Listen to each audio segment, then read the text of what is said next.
Welcome back to another episode of The Family Album. I'm your host, AJ Tenari. And I'm Matt Glass. Last week was our Season 4 premiere where we discussed Together Through Time by Twerp and Cross by Justice. Two albums, I think, with the same goal in mind, but with completely different executions. I would agree. But Family Heads, as you know, it's an off week, so that means we bring on a guest to the podcast who gives us a theme for this week's album. So, please welcome our special guest, Marco Newsome. All right, how you doing, lads? That was killer. I was practicing that in front of the mirror all morning. Gents, it's been a strange morning. I cut myself shaving. Really? Yeah. No, it's one of those mornings where, like, add like the little things. Yeah. And then you like the doorknob, sees your shirt and it's like, I'm about to end this man's whole career. It's going to be good. I guess for all the family heads out there, give us a little bit of your background in terms of music, your general music taste, any kind of musical interests, side projects that you got going on. Okay. So I probably, like most people, I got into music listening to what my parents listened to. Of course, yeah. I remember the first song that I like genuinely loved was a song by Dwight Yoakam. It's called "It Only Hurts When I Cry," and it just has this like really strong backbeat, like just like good old like classic country, but with like modern fidelity. It was really good. Mm-hmm. And then that got me into listening to more country stuff, and then from there, middle school was like the Renaissance, the big Renaissance. That was when I picked up guitar for the first time. My mom got my dad a guitar at a yard sale, and he was like, "Oh yeah, I'm gonna try this out."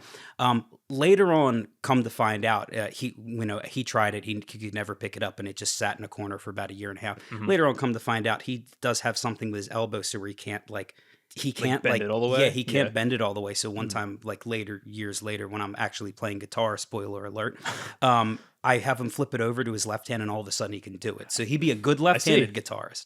But then I eventually picked up that guitar. Started futzing around with it. Loved Chuck Berry at that time. Yeah. And then from there, it was like Eric Clapton and then Stevie Ray Vaughan, which was probably my biggest like electric inspiration. Yeah. I love Stevie. Then took a big left turn in high school. All of a sudden just fell in love with classical music. Yeah. I remember, because I know we're talking about Rachmaninoff today, listening to Rachmaninoff's second piano concerto was like, oh, I'm going to do this for the rest of my life. Wow. Like I wanted to compose. I was like, this I can do. Yeah. I don't know well yet, but this I know this I want to do. Goal. Yeah. I wouldn't feel fulfilled in my life if I wasn't doing something to the likes of this. This is what I've always wanted to hear. Damn, that's really cool. Yeah. Like you just got that from like high school. Yeah. Yeah. No, genuinely. I was writing a final paper and I already been listening to the Tchaikovsky piano concerto, and I heard a big someone who was really influenced by Tchaikovsky was Rachmaninoff. So I was like, all right, let me see what he's about. First thing I pull up is this second piano concerto. I did not finish that paper that night because it was due the next day, and I procrastinated so bad. You had an awakening to focus on. No, I was like, why would I focus on this like political science paper when I have the most beautiful Russian romantic shit happening, So, yeah, and then from there I took to piano. I started playing piano my sophomore year. Got into college for composition, and I've been composing and playing piano ever since. Good stuff, man. Awesome. Yeah, and you're also in a band, correct? Yeah. That was something I meant to drop. Strange Highways. I was always raised to be like, you stay humble, but of to course. The point where you literally like don't even like express yourself. No shameless plugs. Yeah. Uh-huh. So yes, I'm in I call it a rock and roll band. Nice. This is, Strange Good Highways. old, yeah. Just a straight up rock and roll band. It reminds me like now Motorhead, Lemmy says, we play rock and roll. Yeah. It's like everything they've been doing since the 50s and 60s, but just cranked up to 11. Mm-hmm. Well, hell yeah, man.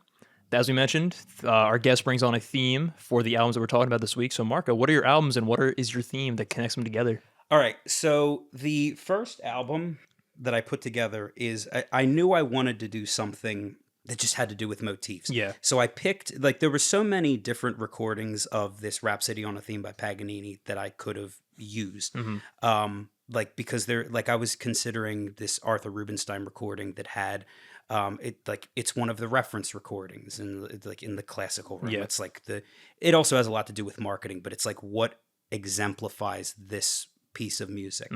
This is a newer recording, and it's coupled, you got the variations or the Rhapsody on a Theme Paganini, which is like the meat and potatoes of it. And then you've got another Rachmaninoff piece, which is Variations on a Theme of Chopin. And then in the middle of it, you have this Rachmaniana, which is the pianist Daniil Trifonov's like own composition. I see. And I thought it was really cool putting that in there. And something I'll bring up later, he quotes like musical references that Rachmaninoff uses a lot in his music. Some of which weren't even composed by Rachmaninoff, but like I said, I'll get to that in a second. And then the Variations on a Theme of Corelli. So like I had said before, the Rhapsody on a Theme by Paganini is based off of a little theme that the violinist Niccolo Paganini wrote as part of his 24 Caprices, and the last one is that theme. And most people have heard it before. That dun da da da da dun da da da da dun da da da da dun bum. And it's just such a well-structured melody, and like hopefully I'll remember to circle back to it later. But I think like a big thing that I want to touch on is like the structure of both macro and micro, like from the Rhapsody on a Theme by Paganini or all the variations as a whole, and also their individual variations coupled with the second album, which is Quadrophenia by The Who. The theme that I wanted to relate is how you use themes, like musical themes, talking outside of like anything lyrical or anything word related, just how you can explain something happening in music without any words, just as, instrumental. So the motifs that are being used. Quadrophenia has 4 motifs: Helpless Dancer, Is It Me, Bellboy, and Love Reign Over Me. Those are the 4 dominant, the 4 dominant themes, and they're supposed to represent the 4 members of the band. Helpless Dancer is Roger Daltrey, Love Reign Over Me is Pete Townsend, Bellboy is Keith Moon, and Is It Me is John Entwistle. And they also are supposed to represent the 4 like personality traits of the main character of Quadrophenia. Yeah, exactly. So that's my whole thing. Yeah. I mean, I think themes and like motifs are definitely something that we kind of circle back to a lot on this podcast. So I think this is a very kind of cool way to kind of bring that to the forefront for the show. Especially since like with Quadrophenia in particular, it also has like a theme of studio imagery like throughout the entire record. So I feel like this will be a very interesting discussion for sure. Yeah, cool. So with that said, Marco, what I'm going to start with? All right, let's start with the Rachmaninoff. Yeah, gotcha. Because I think it'll establish really well the how you use a motif. So Rachmaninoff Variations by Daniil Trifonov was released on June 15th of 2015 through German record company Dutch Gramophone, which is a sub-label tied loosely with Universal Music Group since about roughly 1949, and it is the 4th album by Russian classical pianist Daniil Trifonov. It was produced by Misha Astor, who works with that group I mentioned before, and the album is, at its core, a classical reimagining of concertos for piano and orchestra, written and composed by legendary Romantic period Russian pianist and composer Sergei Rachmaninoff. I had more written, but I have a feeling we're going to dive really deep into it with each piece, so I'm going to leave that to you since you are the expert. Okay, sweet. Word up. So start with Rhapsody on the Theme of Paganini. Yeah. Word. So first off, I think it's important to mention this is a work for piano and orchestra. Yes. So I did choose this one specifically because it is the Philadelphia Orchestra hometown heroes. Exactly. There we go. It is also just so happens to be Rachmaninoff's favorite orchestra. I see. Because I think I was looking up someone on Wikipedia that I think a version, the Philadelphia Orchestra did this back in like the 1920s or something too. Yeah. Yep. Yeah. No, with Rachmaninoff himself playing, So that's really cool. Yeah. Oh, it's fantastic. And you had like Rachmaninoff working with Leopold Stokowski, the guy who was conducting Fantasia. Oh, wow. And then, he was eventually working with Eugene Ormandy, who was also like Philadelphia Orchestra conductor. Now we have Nézet Séguin, who's like marketing genius with the Philadelphia Orchestra. But it's nice because Philadelphia really has always understood Rachmaninoff's sound. Starting with the Rhapsody on a Theme by Paganini, he starts with just establishing the like chords back and forth. Bum, bum, bum, bum, bum, bum. And then the second variation, he's giving it to the violins. Just kind of introducing every little piece. But introducing it on the instrument, introducing the theme, the meat and potatoes of it on the instrument that it was originally written for. That's while really the rad. while the pianos just do bum bum, doing what the orchestra Complementing in the was doing. background. Yep. Exactly. And then everything starts to just kind of like Just build. burst at the seams. Like it just gets a little more mutated, but still sounds appealing to the ear. Got like the clarinet kind of coming in there, underscoring everything, kind of getting like a little moment to shine. Yep. I don't know if you guys liked any or wanted to bring up any specific variations that you liked before that 18th variation. Yeah, I mean, numbers 8 through 10 were like some of my favorites. Like they went like kind of hard. I like really love the kind of like call and response between like the strings and the keys. It was very, very nice. It was also like kind of stressful and tense too, but like it really just like kept me like engaged in like all my toes and just like the whole whole of it. I think like number 10 is probably like my favorite part, like overall. That's what I'm pretty sure that 10th variation is one of my favorites if I'm remembering it correctly. But piano and orchestra pieces have a really difficult time like communicating with one another because their blend doesn't sound good together. Like Rachmaninoff had a knack for writing piano parts that sound so big that they can keep up with the orchestra. But a thing that I think the reason Rachmaninoff was so influenced by Tchaikovsky is despite Tchaikovsky not being a like piano player, he could play piano, but he wasn't the guy on piano. So his famous first piano concerto has quote unpianistic parts, but he understood that it has to be a dialogue back and forth. The piano needs to take a part on its own. It needs to be dominant, like either piano's playing on its own with a couple like instruments blended in, or the orchestra's playing with light piano inflections. It's not really like rare is it that they're both going at the same time. It just makes more the compliments. blend. It makes the blend sound weird. So I think Rachmaninoff took that and ran with it, or just at least understood that. Yeah. So like I had said before, that variations 1 to 17, even the 17th is a little ambiguous, but they all are very grounded in that minor, sometimes flirting with major up until this point. Yeah. But it's mainly just gloomy, fun. And then you get to that 18th variation where he takes that theme, dun da da da dum, he flips it upside down, da da da da dum, turns it major, da da da da dum, and puts it in the key of D flat major. So all of a sudden it just erupts into this like the most beautiful melody you've ever heard. And the way that like the piano starts it out, and then the orchestra comes in, and the way Rachmaninoff blends, and it's very Russian.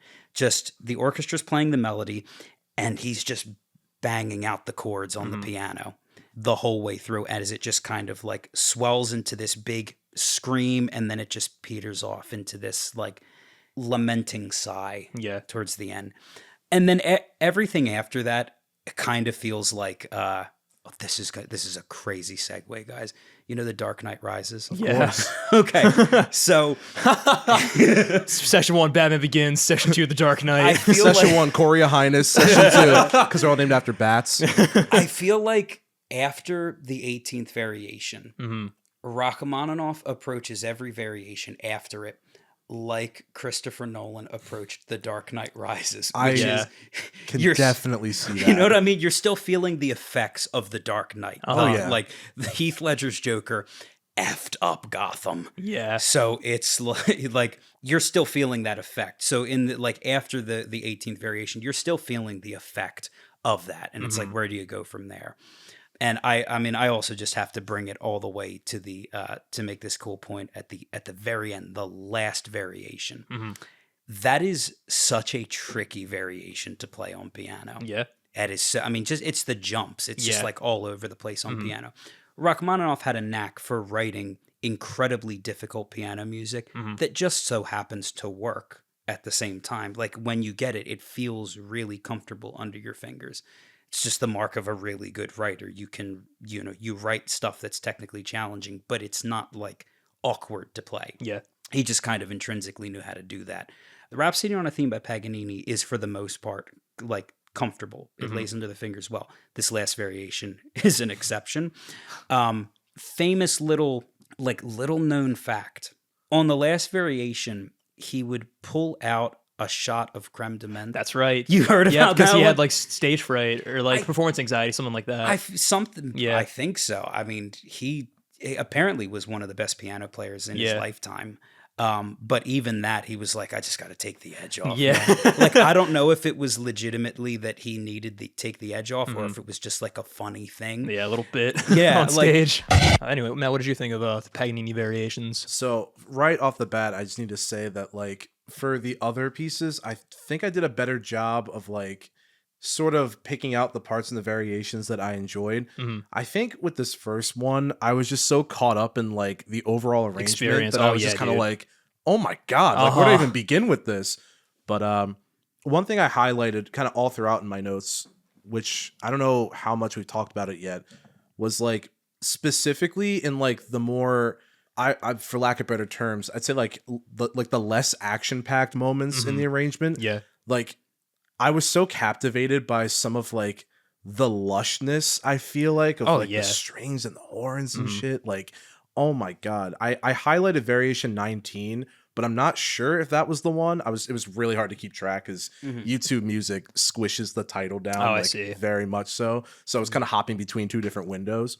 But oh my gosh, it was just so like lush and broad. To me, it feels like you're looking out on like lofty grandeur or something. And I was like, it makes me feel like I'm in a film. Like, oh my God, yeah. Shit. No, genuinely, I think like Russians had a handle over orchestration in that time, like more than anybody. Because you had, you ever heard of the Mighty Handful? No. Chance?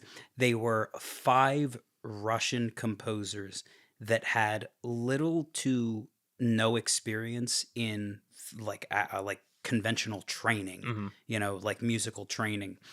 They just went off of what sounded good. Mussorgsky, dude who did Night on Bald Mountain, was one of them. Oh wow. Gotcha. So a lot of his music was orchestrated by none other than Rimsky-Korsakov, dude who wrote The Flight of the Bumblebee. I see. Oh shit. Yeah, so actually Rimsky-Korsakov and Tchaikovsky were like 2 dudes that like worked with the Mighty Handful and like orchestrated their work and like kind of fully fleshed out their ideas. And it's reminding me of Captain Beefheart, kind of. Yeah, like and Drumbo, their kind of relationship. Yeah. Okay. That's actually that's funny because Captain Beefheart was a. I'm sorry. Yeah, sorry for the comparison. That's just that my mind immediately went there. No, I have a worse one later, so it's okay. I just had this sneaky suspicion that Captain Beefheart was going to be brought up at one point in this. I feel like it's kind of hard not to knowing bring me. him up Well, in this day and age. I remember having a conversation with at one of our house shows. Yeah. The guitarist in the band Faith and Jane. We were talking about Safe as Milk. With my dad. Yeah. And we're listening to it, and you know how it sounds like a song, but it doesn't. Yes. It's like it feels like a Slightly song is off. breaking apart. All right. And my dad is making the argument. He's like, this is not a hit song. You know what a hit song sounds like. This is not a hit song. And I'm like, yeah, it's not a hit song. Yeah. But that doesn't mean that this is not like a significant, substantial artistic piece of like music. Yeah, and I had said, and the guitarist from Faith and Jane agreed with me. Dan Mize, love him. I said like some of the best musical art is music that sounds like it's bursting at the seams. Like I think that's that perfect middle ground between having the old school conventions, but also pushing the boundaries. Yeah. Yeah.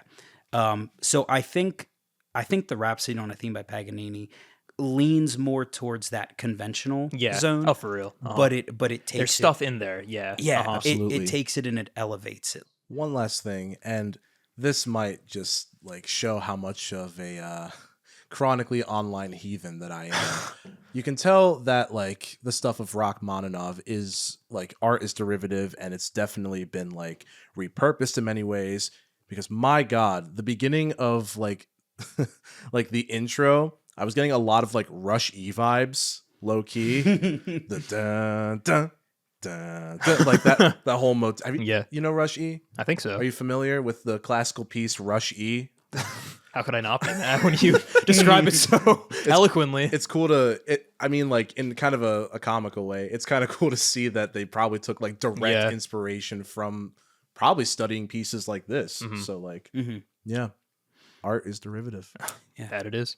Actually, here, because this is going to come up later too, before we jump to the variations on the Chopin theme, because this one is, in my opinion, pretty more a little more straightforward. Yeah, I would definitely agree. You know, this variation is just one. It's Chopin's 20th prelude, and it's a really simple, almost like funeral dirge sounding thing that Rachmaninoff hears and is like fantastic. You take simple themes and you build on them, and I think he heard this as just a simple thing. He did change one thing, like, because the first, it's variations on a theme of Chopin. The theme is that variation. He changes one thing. There's this one part where it's supposed to lean to this minor chord, and he makes it major, and it's just strange enough to be like super noticeable. Yeah, like if you know how that prelude's supposed to sound, it's like, ooh, this is different. It's different, but he never does something different and it sound bad. Yeah, like he. Remember I said, like, besides being a composer, he's also like one of the world's best piano players. And you can hear a lot of his, like, there's a RCA, like a compilation of his RCA recordings. And he'll take like Chopin pieces. Like he took the literal, the bum, bum, ba-dum, ba-dum, ba-dum. It's from the Chopin sonata. And he just blatantly ignores Chopin's like dynamic markings in it. Oh, wow. But he does it in a way where it's like, oh, you made a choice and that choice worked. Congratulations. He just kind of like invented as he went. Yeah. Which I also think was a pretty Russian thing. But just to circle back, because like I said, this is going to come up. Did you happen to catch the Dies Irae in the variations on a theme by Paganini? Don't believe I did. Because my man decides to put the Dies Irae in nearly every single one of his works. He just kind of like, it's his musical footprint. Yeah. He just fits it in at the end of the Rhapsody on a Theme by Paganini, right around like I think it was like the somewhere between 8 to the 12th variation. It's like the piano just goes bum bum bum bum. So yeah, that is going to come up in something in the Daniil Trifonov composition. Okay. But the variations on a theme by Chopin, as far as I know, he wrote them, he liked them, and that was that. Yeah, it sounds very straightforward. I don't really have too much to say about this one. It was probably one of my like least favorites on this album. I think like Paganini and Rachmaninoff are kind of like the ones that really stood out to me. For sure. I think it's very impressive. Like Trifonov's just like ability to navigate the piano is just like incredible, and like the way he plays is also just like super admirable because it's very light. Like it's just, and there's like points later I think on Themes Curly you like actually hear him like breathing in the recording. Yeah, so like he's very passionate. You can just hear them the way that he plays and just like how well he just knows this instrument. Yeah, which is just very admirable. He's an intense performer. Yeah. So, but yeah, like I had said with Trifonov, I think his whole like understanding of Rachmaninoff's grand style, the elegance, the flowing, like almost water, like that flowing. I'm talking about like visuals. Yeah. I also think Rachmaninoff was one of those composers who didn't try to give you a visual, but you can still build a visual. Yeah, based off what's given to you. Yeah. Matt, what did you think of the Chopin variations? I have a few different moments that stuck out to me. Like you had mentioned, the overall establishing theme in the beginning, I just love how it's so alluring with its like spacious yet like dark piano.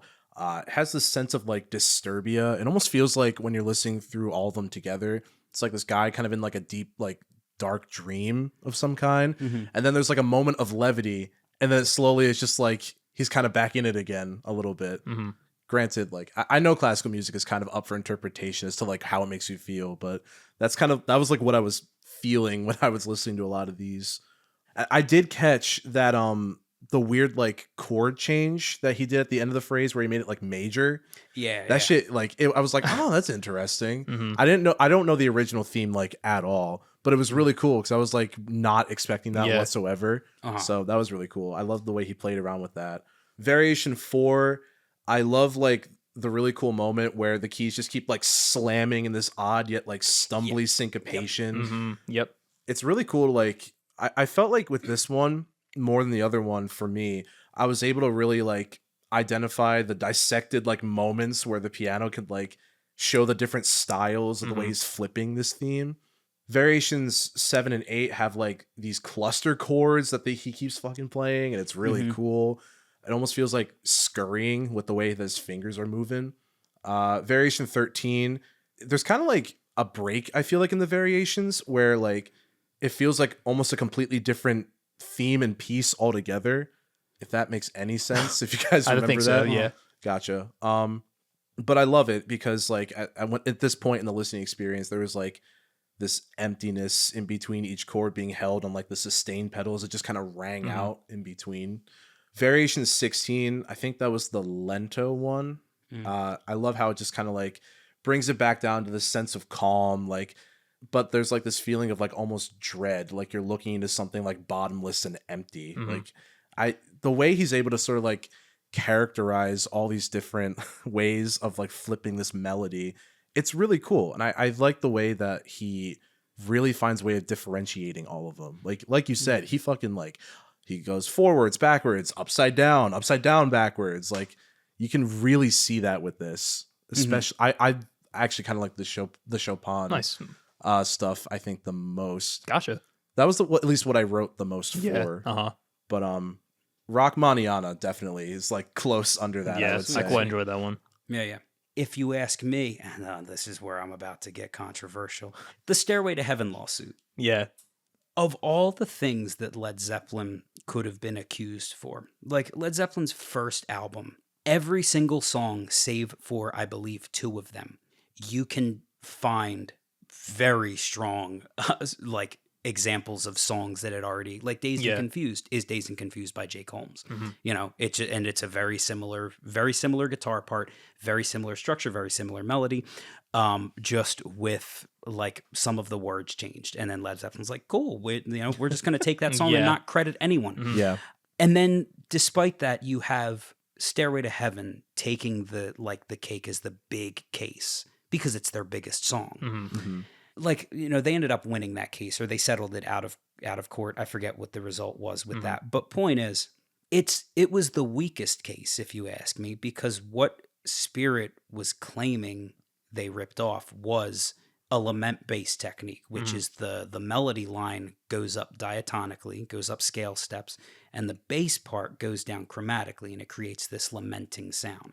So it's like if Spirit can sue Led Zeppelin, then Chopin can sue Spirit, and then Bach can sue Chopin, and etc. It's I think I mentioned that was something that I even wanted to touch on anyway, which was like, when does music become intellectual property versus when is it like a genuine homage? You know, which like I said before, there's nothing worse than a homage, but at the same time, if you're taking material that's been previously used and using it to craft your own original unique thing, I think that there's nothing wrong with that. Yeah, you know? It's like the entirety of like the vaporwave genre, which is all based on like samples and like changing them to make something new. But like you can't put that on Spotify because it's like all the samples are copyrighted and stuff. Right. Yeah. So it's just a hard barrier to cross. Well, and I think we've walked ourselves into a strange time with that, but at the end of the day, too, I do have to say, like, at least, you know, like composers are saying, like,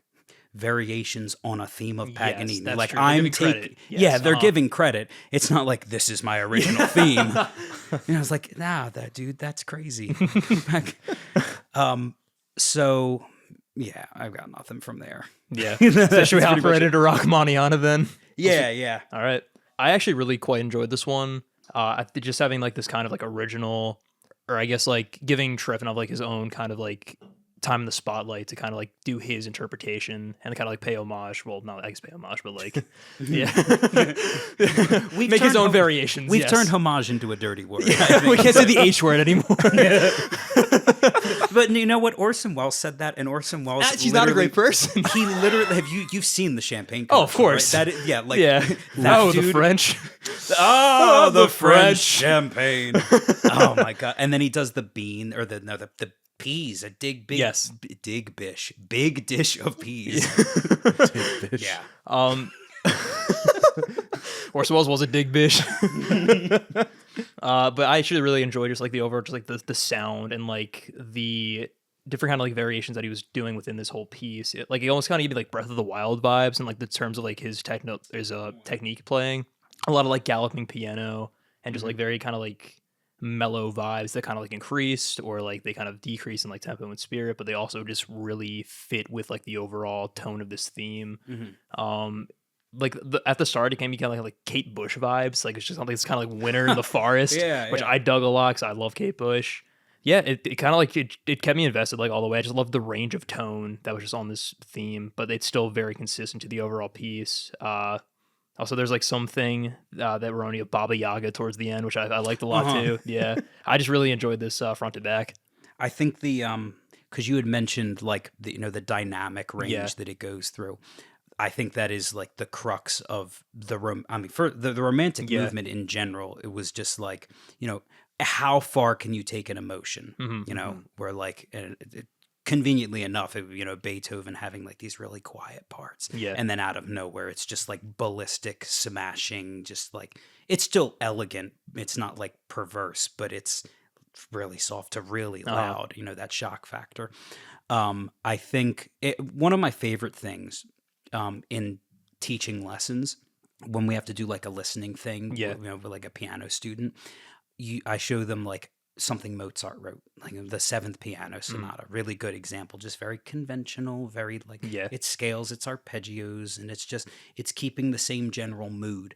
And then you play something like Rachmaninoff or something Scriabin wrote or something Rachmaninoff wrote, something Chopin wrote, and you can hear the difference in how the piano is approached. Yeah. Which it's just like you're using the extent of the range of the piano. You're using like every possible like touch, every possible like combination of you're just maximizing the piano's capabilities. And I think like Trifonov nailed that with Rachmaninoff. I would 100% agree. I really just like kind of like what you guys literally were just saying, just the range that he has just from I think variation to variation. Yeah. The first one, I really like how it like pleasant in sounds, like, and then it turns into something that almost feels like sinister. Yeah.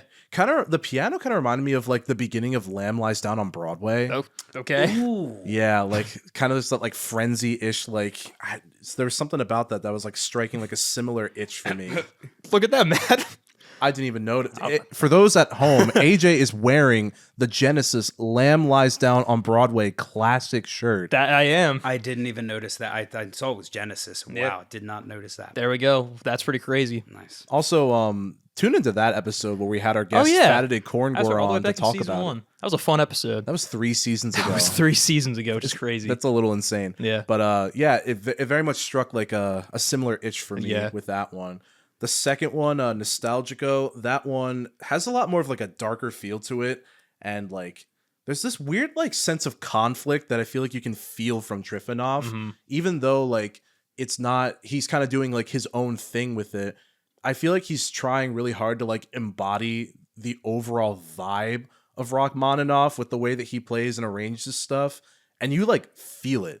You feel it like in the way that he just so like intensely will like just play those keys, but then also the breathing, I feel like. Yep. There's something just like you feel the frustration. Exactly. Like you can't see the bug-eyed nature of how he plays, but like I can imagine it. You know what I mean? It definitely adds to just like the emotion that is being portrayed. The third movement, I love like that one just feels very frustrated in general. And I love the way that like it holds out that ending. Like it just feels like it's perpetual almost. The Dolce Romantico one, you move from like the really intense one prior to that, and then you go into this one, it almost feels like a lullaby in parts, and just like gives you like the sense of feeling forlorn because it feels like you're holding out for like a wisp of somebody or something. It's wild how much range he has here.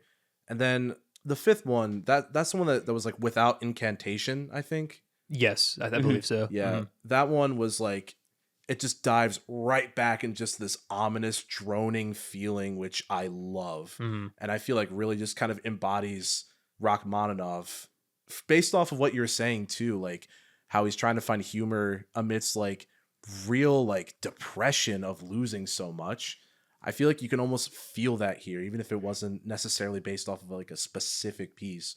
Yeah, no, the fifth one really hit me hard, which I enjoy. Yeah. I also love the part where it feels like you're almost being like chased. Yep. You know what I mean? Yeah, for real. It's a really like vibrant and almost like just living set of pieces. I feel this was definitely one of my favorite parts of just the overall collection of variations. Cool.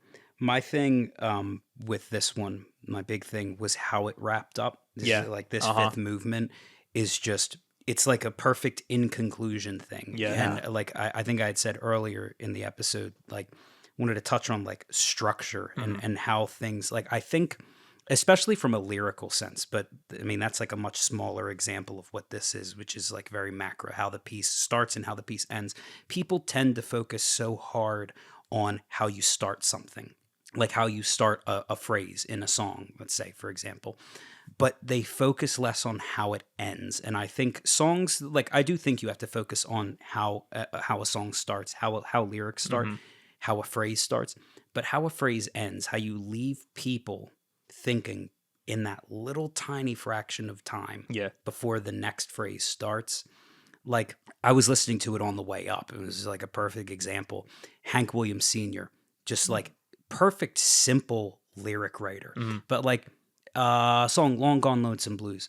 Yeah, I'm going to find me a river, one that's cold as ice. Okay, establishing the scenery. Yeah. I'm going to find me a river, Lord, I'm going to pay the price. All right, really conventional, line to just drop to. I'm going down in it 3 times, but Lord, I'm only coming up twice. That absolutely just sends you down. That's perfect. That is a perfect way to just wrap everything up. It leaves the audience like, ooh, nice. Yeah. I think the better writers of all time usually have a tendency to lean on how they leave you dangling at the end of a phrase, at the end of something. So with this, how this wraps up definitely leaves they always say too, like when you write something, make sure it starts strong and ends strong, because that's the only 2 things that the audience are going to remember. Keep them thinking. Exactly. Yep. But I think how something ends is usually like, what is the audience going to go out singing? What are they taking away with them? Yeah.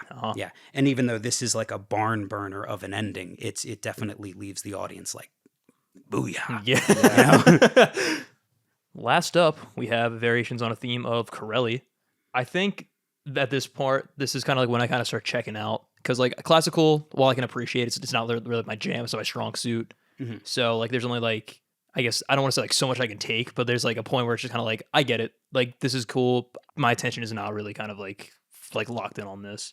It's still like, again, very pleasant. I really like the sonic direction of this piece a lot, and just like the way that it moves. I like how it like kind of picks up at like number 5 with like the sporadic 16th notes after kind of like keeping it a little more like low key to start out with, but a little more playful than the last theme. I do prefer the more like allegro variations. They're quite engaging, and like the kind of like almost like wonky jaunt that they have. It keeps them moving, but it's also like just arranged in a way that just kind of like just keeps you on your toes. And then this is where I really noticed like the breathing and just like him putting his performance into everything. And I was like, wow, like this is just, he's genuinely like just giving it his all, and like it's very admirable. But I definitely appreciated it, especially more on an active listen than a passive listen, because I usually like listen to these albums at work to get like a feel for them before taking my notes. But overall, probably my least favorite. I would definitely say like, and I'm not sure like what number like title wise it is, but I would say the one where it's like track 68 to like the end, where it's like 30 seconds, 50 seconds, 30 seconds, like those breaks in it. I felt like for most of this set of variations on this theme, like I wasn't really engaged that much, but it wasn't until like those like 5 or 6 toward the end where I was like, oh wow, okay, I really enjoy this. Yet again, it kind of harps in on that like very ominous tone, very like almost hiding something monstrous kind of feel to it. Whatever that may be is, I guess, up to the audience interpretation. But with a lot of how this theme was played with, it reminded me, I'm not sure like how savvy either of you guys are to like musicals, but one of my favorites is Jekyll and Hyde, and I was really getting some like minor confrontation vibes, but like just the overall like score, like it was really like, again, striking like a similar itch for me. And I'm not like that into musicals. Like I used to do theater, Marco, for context, but like that was always one of the ones where like I can listen to that like front to back anytime. So Dude, you don't know what you've just entered into. Marco's a big theater guy. Lay it on me. I love villains. yeah. So like Jekyll and Hyde, like a good guy that's also a bad guy, but also that bad guy technically doesn't exist because it is always Dr. Jekyll. Yeah. Like that's the whole point of that story. That's always been one of my like a role that I wanted to just dive into because villains are fun. They are. But I'm short. And short guys don't work on stage. Like Jekyll and Hyde, I've been listening so much to Linda Eater's recordings, Lucy.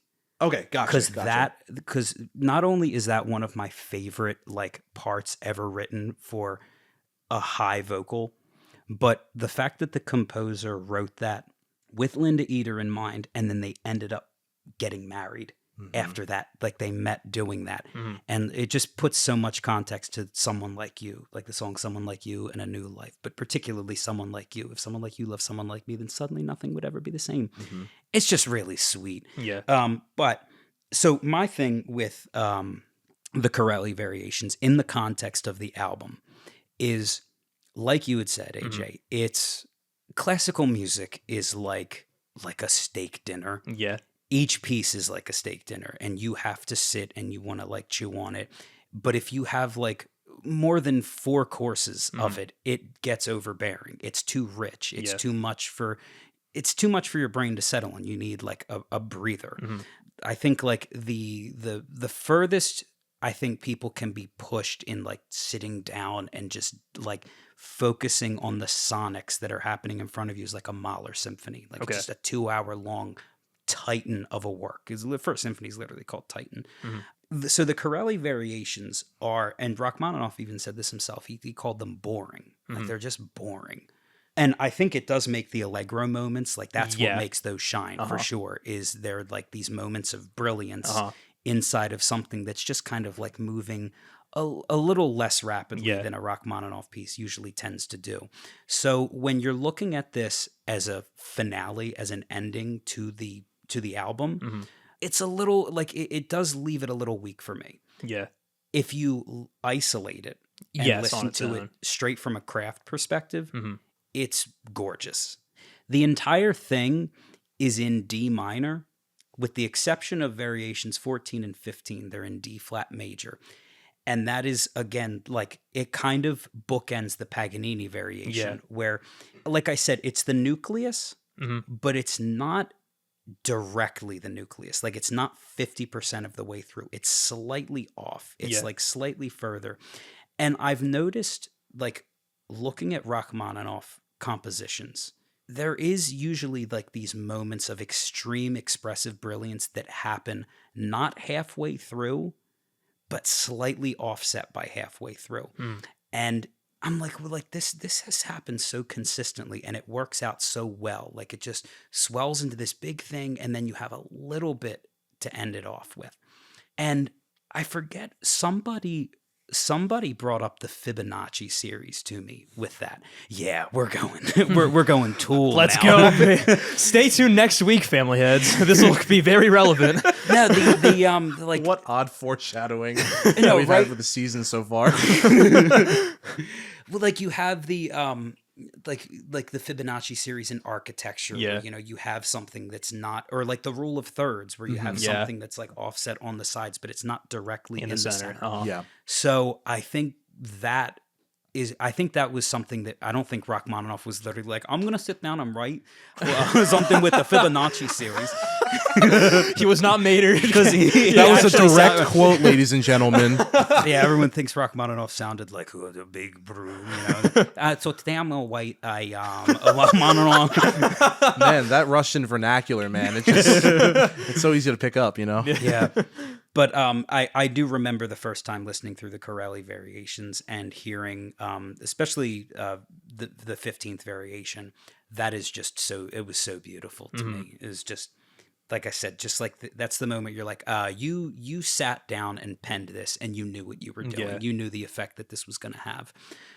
Despite him, saying like, I played this a handful of times and only one of them went off well. And I think, wait, how many? There was 20 variations in this. Yeah, there's 20 variations with an intermezzo and a coda. And I think the one performance that he ever got through, he played 18 of the 20 variations. He was famous for cutting variations out of things. Like, he was very much a adapted as you go type performer. There's even like a famous recording of those 32 Beethoven variations, and he cuts out some of them, or he at least like moves them around. I forget what he does. He took a lot of liberties with things when he performed them. But yeah, that's my take on the Corelli. All right. Well, with that, we should get into our final thoughts. Marco, what did you think of this album overall, and what would you rate it out of 10 with a letter grade? Like I had said with the Corelli variation, like just ending it. Yeah, as an album. As a full thing, a little long in the tooth. Like, you've got a lot to digest here. Because, I know the whole thing is supposed to be a homage to Rachmaninoff. Like, you got the Philadelphia Orchestra. Yeah. You've got Daniil Trifonov, who's a powerhouse of a piano player right now, playing the music of a powerhouse pianist. Yeah. So as a whole, it's not something that I would listen to all the way through. Yeah. I would want to go listen to separate things. Yes. And I think the beautiful thing about classical music is that you can listen to so many different recordings of the same thing and figure out for yourself what you like. Yeah. This is one of my favorite recordings of the Rhapsody on a Theme by Paganini. Yeah. Specifically that 18th variation. It's recorded really well. Yeah. Rachmaninoff himself, like, entirely different interpretation. He plays it fast. Like, you can always feel like a specific pulse when he plays. But this one, different interpretation, but it works out well. The Chopin, I think it's really well done. I think when you understand it from a craft perspective, like how you take a motif and how you develop it through a piece and how you can just transform it into different things for like endless flow of imagination, just developing something, that's where you come to appreciate something like that. Rachmaninoff, again, kind of like the Rhapsody on a Theme by Paganini. It's just great to just sit back and listen to and just let the music take you in. And then the variations on a theme of Corelli, kind of like the Chopin. It's when you understand the craft behind it, that's where the appreciation comes from. It's not like it's hard to listen to, but like knowing like the inner workings definitely like makes it shine more. Exactly. Definitely. Out of this format, especially. For sure. Yeah. For sure. So what kind of rating would you give it? I'm going to give it. Do I have to do a solid rating, or you guys want me to do or can I do You do some half? free form. Yeah, Freeform? halves, I do decimals. Yeah, whatever you want. I'm going to do an 8.5. 8.5. I'm going to do an 8.5 for sure. Excellent. All right. Sounds fair enough. Matt, what'd you think? This was definitely, like, as much as I did enjoy a lot of these variations and like kind of like sets of variations, I should say, I will agree that like listening to this like as a full album, pacing wise is not. It's a little bit of a slog to get through with that mindset. I would definitely return to it, like probably just the individual like sets of themes.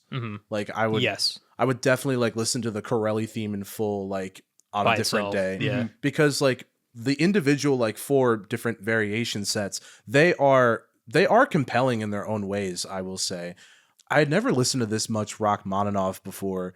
When it comes to like piano stuff, I more of like an Eric Satie kind of guy. I'm a fan of Gymnopédie. Is that how you say it? Gymnopédie? Hymnopedia. Gotcha. I guess in terms of like my actual rating, I would probably letter grade wise, I'm probably going to give it like just really for the album pacing alone. I'm going to give it like maybe like high C, low B territory. Yeah, cool. There are definitely like moments in this that I would return to again, but I don't know like in terms of the whole album if I would kind of like sit down and enjoy that steak dinner like all the time, because there is a lot to sort of take from each individual track, but also just each individual like set of variations too. So I would say like low B, high C. And in terms of my number, I think I'd be willing to give this like a 6.8 or 9. There's definitely nothing wrong with this. Like, it's technically brilliant. It's just a matter of like The personal taste. taste, and just, you know, like unfortunately AJ is very well aware, and hopefully some of the fans are aware, I have a very target like runtime of albums. Like 40-minute is like kind of my Your sweet spot. that is my capacity, you know. And there have been exceptions. There have been tons of exceptions. The Wall by Pink Floyd. The Wall by Pink Floyd. But yeah, no, I definitely enjoyed what I heard for the most part, but I don't know if I returned to the album in full. Nonetheless, was a really fun listen. All right. So as I mentioned throughout my thoughts on this album, classical music really isn't like something I kind of gravitate towards or seek out. I think I definitely appreciate it more after this listen. This was definitely kind of like a bit of like an eye-opening experience where just like I could see the appeal and I could kind of like see myself maybe seeking out a little more in the future. It was definitely kind of like a little bit of a rough start, especially listening passively at work, because like that was kind of, it made work kind of go slower. I didn't really get to really appreciate everything, but upon listening to specifically Theme of Paganini, like front to back, just like locking in, it was excellent. Like I loved it, just hearing all like, the different variations, how well it just like developed over time. I really grew an appreciation for it. But then at the same time, like Corelli, I think just having the piano might just not have been my preferred kind of sound style. I just really liked the full orchestra and just how that blended so well with the piano. And then Rachmaninoff was just kind of like a special thing in like its own right, where that's like hit like something in me personally, I think, which is why I gravitated towards it. And I think just like my lack of knowledge on just like how this music is kind of like composed and like constructed kind of hinders me from fully enjoying it as well, because I can't really catch like the intricacies of like the slight changes on like the variations. But I just overall enjoy like how it sounded. And I think it definitely like awakened like a curiosity, at least. Like I'm more open to kind of like seeking this out and like seeing like different kind of style, different takes, like if there's different recordings that might, and how they kind of go about it. Okay. So for an album that's like not really my speed, I think I still really enjoyed it, but not like Matt said, like front to back all the time, full listen, more like bits and pieces. So I'd probably give this like a B or a B minus, but overall still really liked it. Okay. But family heads, as you know, we always have 2 albums that we cover on this show. So should I hop right into Quadrophenia with a little bit of history? Let's do it. So this album was released October 26, 1973 on Track/MCA Records, and it is the 6th studio album and second rock opera by a legendary English rock band, The Who. Quadrophenia tells the story of Jimmy, a young adult with a condition known as quadrophenia, a form of multiple personality disorder, as he struggles trying to fit in with the mod crowd and also find his place in the world, as his viewpoints are often challenged. And Marco already mentioned, Jimmy's 4 personalities reflect the different members of The Who. And The Who consists of Keith Moon on drums, John Entwistle on bass, Roger Daltrey on lead vocals, and Pete Townsend on guitar and keys. Quadrophenia is often regarded as one of the band's best projects in their catalog, with Townsend even stating it was the last good album they released as a band. It is in the 1001 Albums to Listen to Before You Die, and has appeared on several greatest albums of all time lists. It also has a film adaptation of the same name, which was released in 1979. Anything to say before we hop into track by track? What to say about Quadrophenia? So many things. I have to just preface by saying this, going into this. Yeah. I do prefer this as a rock opera over Tommy. Yeah. I do. I know Tommy has the glory of having stage productions, it's very obviously the more popular rock opera of the two.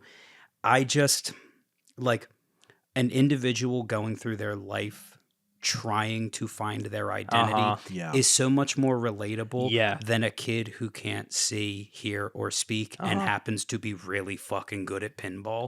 I can't relate, guys. It's quite more common than you might think. But no, I would definitely agree with that. I feel like there's just like such relatability in Jimmy's struggle. Oh, definitely. Like throughout his entire life, in just like all the different like, I guess, avenues that he goes through, where it's like working a dead-end job and realizing you're being treated like shit, trying to fit in, but you're not cool enough, or like you don't have the right kind of style, Mm-hmm. or seeing someone that from that like crowd that you idolized in like a position that is just the complete opposite, and that just shatters your worldview. Mm-hmm. Like that's something all of us have probably gone through, or like will go through. Oh yeah. And I feel like the Who really kind of adapt that very well through music and just like through storytelling as well. Definitely. Well, they nailed the snapshot in time with the Mods and Rockers movement, which was basically the Socias and Greasers movement in America. In the 60s, yeah. Then I think that's a time like, you know, especially coming off of World War II, and now you have a new demographic of workers, meaning, you know, younger adults who are making money, and they can afford pickup trucks and motorcycles, and they're trying to find their identity in the world and who they are.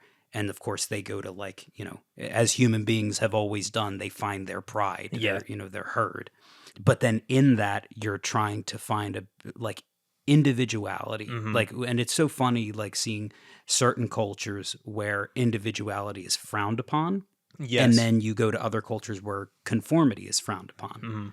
And I think we're in like a weird middle period of that, where we're trying to settle and figure out what's happening, you know? So Very topical album. yes. Well, we start off with "I Am the Sea," which really sets up like the motifs and the theme of the album very well. Absolutely. You hear them like all like the Easter eggs just kind of pop in there. The bellboy, "Love Reign Over Me." It's like a very ambient track. This also sets up the studio imagery with the sounds of the ocean, the beach, waves, and I also really like the inclusion of the trumpet on this track as well. It's interesting because like you have like the crashing waves in this mix and stuff like that, and like the bits and pieces of all the themes that why am I blanking on the singer's name? Townsend? Daltrey. Daltrey. Yeah. Gotcha. I don't know the Who like at all. Yeah, I think it's cool. It almost kind of creates this like weird like effect where it sounds like sirens, like kind of beckoning you to like listen through the album to the end in like this weird way. Yeah, no, it's really cool to hear how all out they go with this mix, especially like as it foreshadows the ending, which I was not expecting at all. Because usually when it comes to like all the albums, I listen through all of it and then like I go back and do the research like after. So the plot with this one, I was like, wow, this was really fascinating. It's a neat way that they kind of like layered the foreshadowing throughout each track. And it's really cool to see that at the forefront with this first one. Yeah. Well, and I think you hit the nail on the head too about like, it's not just the sea, like hearing the waves crashing. Yeah. It like audibly shows a turmoil in Jimmy right off the bat. You're established, because I think throughout history, when you have someone who is trying to see themselves in the sea, waves are a way to represent turmoil and struggle. So when you have those sounds over top of the personality trait motifs that are popping up, you know that this is a character who is, you know, going through something, but what is it? Yes. And it's even set up in the very next track, "The Real Me." Yeah, exactly. The crux of like Jimmy's just conflict. Well, and I think it's so strong because like this is the first real song. Yes. And I love how Jimmy is just like, can you see the real me? Yeah. Can you? Like trying to convince the listener, like, this is who I am. And it's like, oh, no. Are you sure about that? I don't think this, I don't know, guys. I don't think this guy knows who he is. And it is really interesting because he goes to like a bunch of people like asking this question. And it's like people in like authority who are like trusted figures. Like he goes to his doctor, his priest, and his mom. And like they all just, they don't see it. Like they don't really give him an answer that he's looking for. And like a musical standpoint, the song's excellent. I love it. So good. You know what it because you said like, you know, like going to trusted people. Yeah. You know what song it kind of reminds me of? What's that? A little bit of Basket Case. Yeah. You know what I mean? I can see that. You know? And I know like what Basket Case is based off of like Catcher in the Rye or something. Yeah. But again, same thing, someone struggling to find their identity. I think the choruses are fantastic. They're super catchy. I love the ascending horns, and the bass lick is phenomenal on this track. Oh my god. And whistle, like he goes the fuck off, like from the rip. It's incredible. Dude, you know that like the majority of these tracks were recorded, like the full band wasn't in the studio. It was like a really strange production. Yeah. But John Entwistle, like I think we'll talk about it later, but 515, like he just, oh my god, yeah, he laid that down in one take. Really? Yep. Wow. Oh god. Apparently he came in and laid it down on one take. And they had also gone through two engineers. Like I forget the first engineer, Roger Daltrey asked him to leave, and they went through the other engineer who sounded cool. But he asked Keith Moon to like get more straightforward in his playing. And I don't know if that really worked on the album because he played like he's the most distinctive drummer I think I know. Like he's flying all across the kid on like every single track on this thing. I think like every chance he has to do a fill, he's not just he will filling. take it. Yeah. He's got like those 16 that he's so distinctive. And someone had quoted sometime, I forget the quote all the way through because I disagreed with it most of the way. But someone said Keith Moon drums like a guitarist plays in a band. Okay. You know? Yeah. And I'm like, that specifically makes certain sense. The quote later on, so like the Who's arrangement of the band, of the band members and each instrument's role, they kind of flipped everyone on each other. Yeah. But Keith Moon absolutely is playing drums like a guitarist, like does a drum or does a guitar fill, like a little solo. Yeah, like all the time. Yeah. It's really cool to like see the guitar and the drums kind of mimic each other's patterns a lot between like as like all the beats and like all the fucking like strumming. I noticed that a couple of times they were sort of like mirroring each other in like very specific moments on the album. Anything else about the real me? The horns, the way they add the symphonic element where it's like so triumphant but like triumphantly defiant, it just gives this track just so much character. Yeah, through music alone. I love it. Next up, we have Quadrophenia, which is the first instrumental track on this album, and it acts as a kind of an overture for the overall piece. You absolutely nailed it. Yeah. It reminds me of like, you know, a pre-credit sequence. Yeah. Where you like the real me is like an opening song, and then you get cut to see the titles. Yeah. I really love the dueling guitars in both channels, having the rhythm in the left and the leads in the left, the rhythm in the right. And then you get to see like some of the motifs kind of come in with like Izumi for a moment playing after the intro. I think this also might be an Easter egg to Baba O'Reilly. I feel like I hear the riff in there somewhere at some point, which is pretty cool. I also just love how much horns, strings, and synths are utilized on this track as well. It really just makes it feel like a whole production, very grandiose. Yeah. And I also love the build-up section towards the end in the 6/8 with the ascending synth riff. It's just a great way to close out the track. I love how bands like, I mean, famously Van Halen being scrutinized for synthesizers, but also like Black Sabbath on Sabbath Bloody Sabbath, you know, using synthesizers, and all these bands that were trying to embrace the new technology. Yeah. I think Pete Townsend embraced it the quickest, and The Who definitely made it fit their sound the fastest. And like they did it the best in terms of the arrangement. I think their sound, like the way it was already, just kind of worked for it. But like on this track, you can definitely hear like just how well it works. This is also my favorite song on the album. Yeah. It's like, this was one of those songs when I was learning guitar, I heard the guitar part and I just had to learn it. Yep. You know? And like from a production standpoint, just from what my ears know about how certain things sound, Pete Townsend, one of his guitars is, I believe it's direct into the soundboard in the studio. It had to be like DI. Yeah. Because it has so much texture to it, like where you can hear the pick. It just, the signal sounds so clean straight through that texture makes it feel like it's directly in front of you. It's just really good. Yeah. I really like it.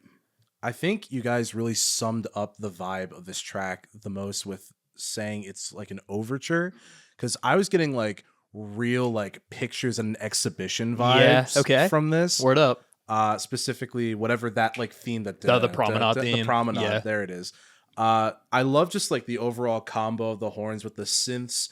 Like you said, it kind of adds like a bit of dimension, I feel like, to the overall sound.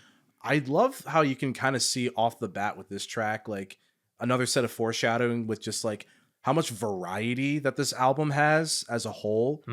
And it's cool how, as like a last thing I'll say, it has like two really strong, like distinct, like halves to the structure of this song, where like you kind of have this like beginning part, and then like toward the end, you see like the other side of the singer so far is trying to give it to the audience. Yeah. So it's really cool. And this is kind of just like an overall side note. I love how in the lore of this rock opera, this guy is a fan of The Who. Yeah. I love that shit. I love that shit so much. Very cute. Next up, we have Cut My Hair, which I guess is the introduction to Jimmy's aspirations to join the mod culture. Yeah. And like how he's kind of changing himself to fit into that mold with like the kind of clothes he wants to wear. like him physically cutting his hair to fit in with that style. Move with the fashion or be outcast. Exactly. I love that line. Mm-hmm. I also love why is that uncertain feeling like it's still in my brain. It's like just like it's like I'm doing everything, but like is it really like me? Yeah.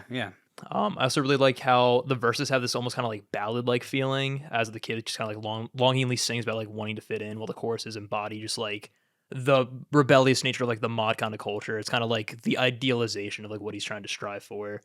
Once again, the horns are excellent. They kind of sound like almost like a choir a little bit, the way that they ascend and like get louder in the mix. And I really like the bridge a lot too. It really picks up the momentum, and Keith Moon's drumming is kind of showcased very well here with just all those fucking tom fills. Oh yeah, yeah, definitely. You know, like right after Why That Uncertain Feeling Is Still Here in My Brain, and Pete Townsend does that little like guitar melody, the that thing. Yeah. When I heard that for the first time, I was like, how is he doing that? I had also just gotten, like, I had bought my first and only Stratocaster. Yeah. And I realized he was turning the volume down, striking the note, and then immediately using his hand to wind it up. Wow. Yeah. That's crazy. Yeah, so it creates that, it's Damn, awesome. that's pretty sick. No, I was like, that is like a stroke of brilliance right there. Almost like a fucking like analog like sidechain effect in a weird way. Yeah, truly. This is a song that also like permeated my childhood. So this, like, I hear this one and it reminds me of driving down like South 95, just like going toward like Frederick, Maryland, Virginia, going to King's Dominion. This is that song for me.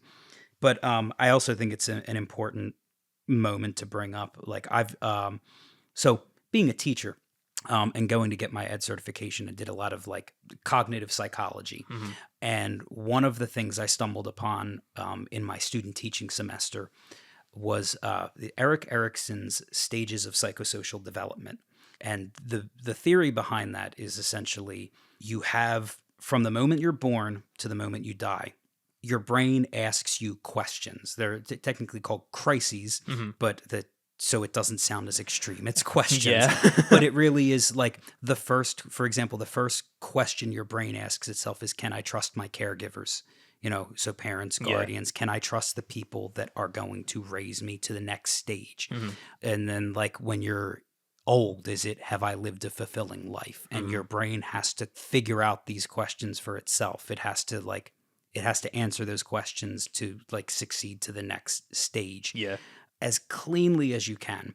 And the most important stage, I think, is the middle through high school years, which is, who am I? You know, that adolescent year where you're discovering who you are. It's quite literally a thing that, you know, that every human being does. You find yourself. It's like, I think why most of the like great guitar gods kind of picked up guitar when they were in their like 12 to 18-year-old range, no later than 20. Like the ones that discovered it when they were discovering their identity, they're the ones that it's an extension of them.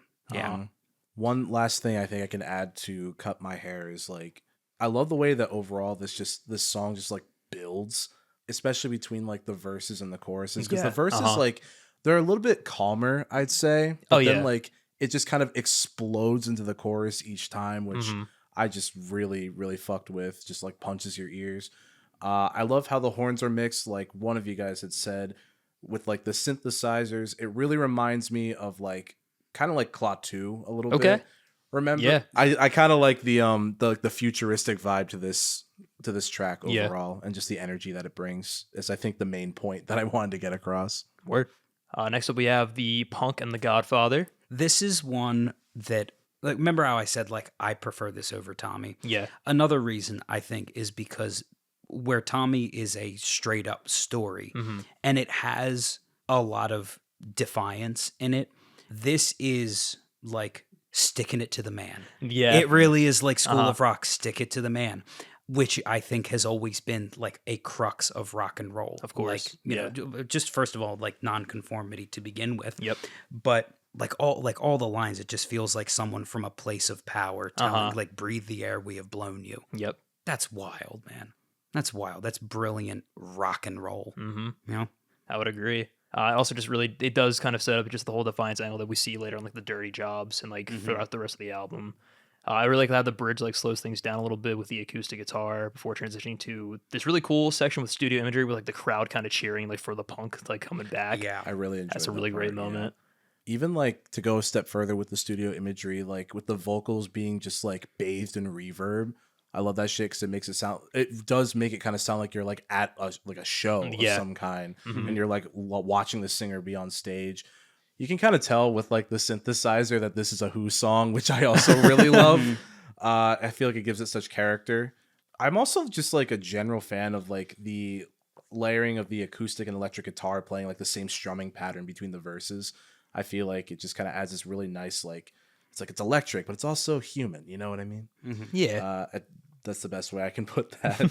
But yeah, no, definitely like the vocal effects used make it sound so ethereal, and I really dug that. It's definitely a great way to end side one, I would say. Yeah. Next up, we have one of my favorite songs on the album. We have "I'm One." I quite enjoy this one a lot. Basically, like a song of reflection for Jimmy, where he's just kind of like questioning like everything that he's like chasing just hasn't really been going in his direction. He's like really just like lamenting in like his state in life. Like the lyric every year is the same, and I feel it again. I'm a loser, no chance to win. Like we all have been there. I'll relate to that. Yep. But then like the chorus is again like there's more defiance. It's like, but I'm one. I'm gonna be the one that makes it out of here. It's like a little over ambitious. You know what I've always thought this song like a sister, not a sister song, but like you said, like you're going through it, but I know I'm one. Like I'm whole. Time by Pink Floyd. Yeah. That's someone who is like, time's just slipping away from me. I don't care. You run to catch up with the sun, but it's sinking. And you just like let time slip by. And then at the end of the song, I think the dude dies and he's home again. You know, I think this song is like the benevolence. Yes. You know, if you choose your own adventure, if you choose the good end. Yes. You know, defeatist versus the optimist. Yes. Yeah. I also really like just the overall tone the song has. It's a lot more like bluesgrassy and like folksy, like when the music kind of comes in, which is dope. I think it's some of Pete Townshend's best guitar work on the album for sure. This is definitely a contender for one of, if not like my favorite track on the album. Yeah. Because like you said, it is such a such a relatable thing that he's singing about in the lyrics. And you guys kind of hit on all the points that I was going to say. Definitely just like, I'm always a fan of like folksy guitar. So the fact that it was for the majority of the song, I felt like it was really intimate, really personal, and really relatable. Word. Next up, we have another favorite of mine, The Dirty Jobs. I really like this one a lot. This track is so good. Yeah, I love the use of strings on this track a lot. Just like the way that it accents the beginning of the song, playing over the main instrumental. It really feels like a theater production in that kind of way. Very grandiose. The choruses are extremely relatable. I really love the catchy syncopated accents, the pushed round, put down, just like that emphasis is great. In terms of like the story, it's like Jimmy like working in like a blue collar job and like noticing all the injustices around him and like how he's like, this sucks. I don't want to do this. Like we should like fight back against like this poor treatment. And I really like the third chorus a lot. That really emphasizes this with like Jimmy like trying to rally the people into fighting back. Like it's like a call to action, and then it's reflected because like there's a little bit of call and response in there as well when they repeat like what he's saying back to him, which is very neat. Yeah, I really like this one quite a lot. This is a crazy lore drop. I have two pigs. I grew up. We talked about that. I grew up with two pigs. My folks they live in my folks' house, which used to be my house. But when we got Wilson, the first pig, my brother Daniil just like jumped into it fully. Like he was like, I love these pigs. Yeah. They're my boys. So whenever I heard The Dirty Jobs and I heard I am the man who looks after the pigs, like it's just, this is one of those particularly sentimental tracks, kind of like, Cut My Hair. It's very like this was one, I don't know, it must have been a time where we were like going on a lot of trips or something, because this always reminds me of like traveling with family. You know what I mean? Just the overall theme of like the fighter through a shitty job is just so relatable. Yeah. Especially like in the identity piece that you were saying before of like this being the crucial moment of trying to figure out who we are at this age. So I think like this was one of the ones where like I related to it the most, without a doubt.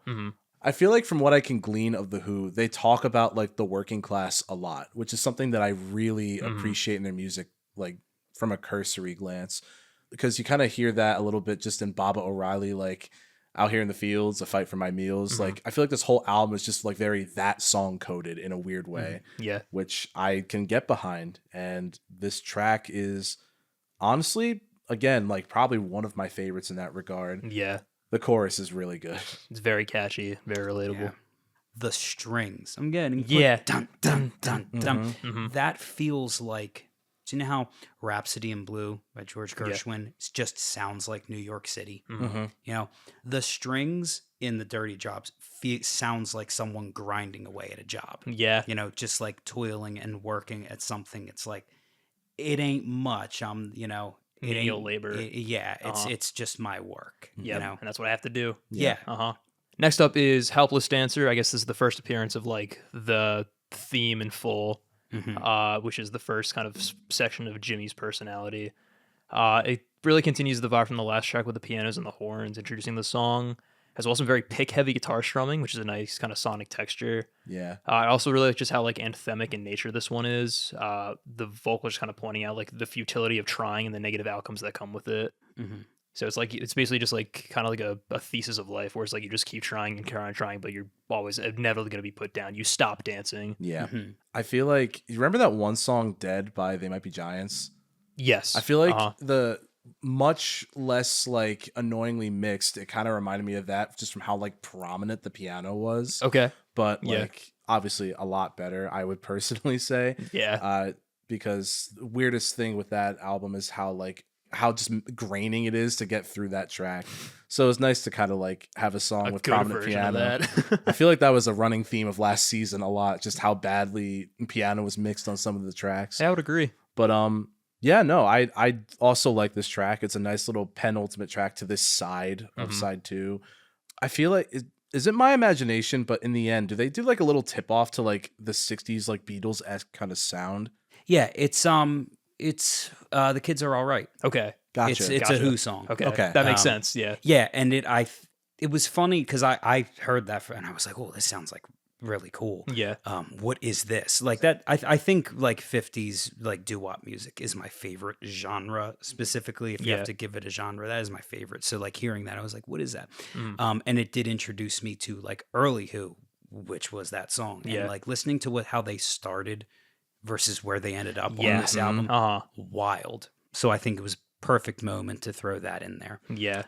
I will also say about Helpless Dancer, because you guys summed up this track pretty well from the motivic standpoint. I think it's really cool. I had said earlier in the episode how like simple is better for like a motif that you're going to develop because you have more to stretch out, more to work with than like being put in the more notes you have, the more of a box you're kind of put into, or the more you have to make it work in the context of something, and it limits it. This is the busier of the 4 motifs for sure. Because I do think that opposites attract thing. All 3 other ones have have less meat and potatoes to it. But this one is a little bit longer. So when it's there, when it shows up, that's another thing. The more notes you have in a motif, the more music you have in a motif, the more noticeable it is when you throw it inside of something, of a piece of music. It's easy to mask a motif when you have something simpler, but when it's busy, it's there. It gives it more of an identity. And considering identity is what we're talking about, I think it's a really cool decision to have that. And it is very recognizable, like this melody that what pops up like very frequently. It's like, oh yeah, there it is, Helpless Dancer. Yeah. Next up we have Is It In My Head? I really dig the instrumental with the acoustic guitars and the futuristic Moog synth. I think that's a very cool combination.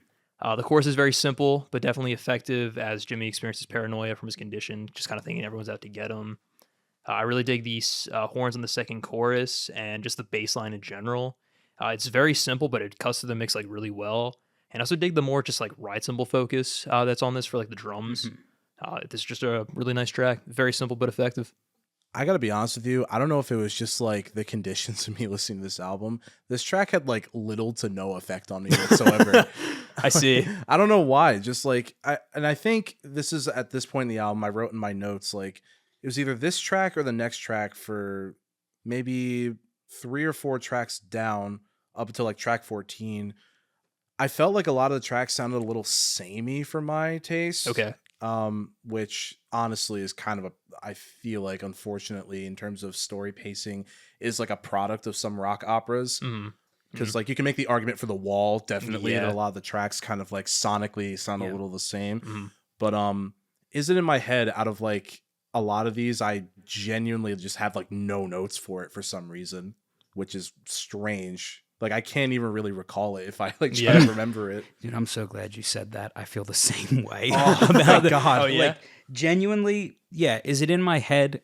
I do know the song. Yeah. You know, I can hear it back in my head, but it sort of signifies a sort of lull in the album for me. Usually, like no matter how much focus or what mindset I've tried to put myself into, I think it's just a like their folly is their own abilities, because you have so many bangers that come right before absolutely. this that it kind of just pales in comparison. You know? I completely agree with that. Honestly, there's so many like high points that it's sometimes hard to like capture me with like all of the stuff they have to offer.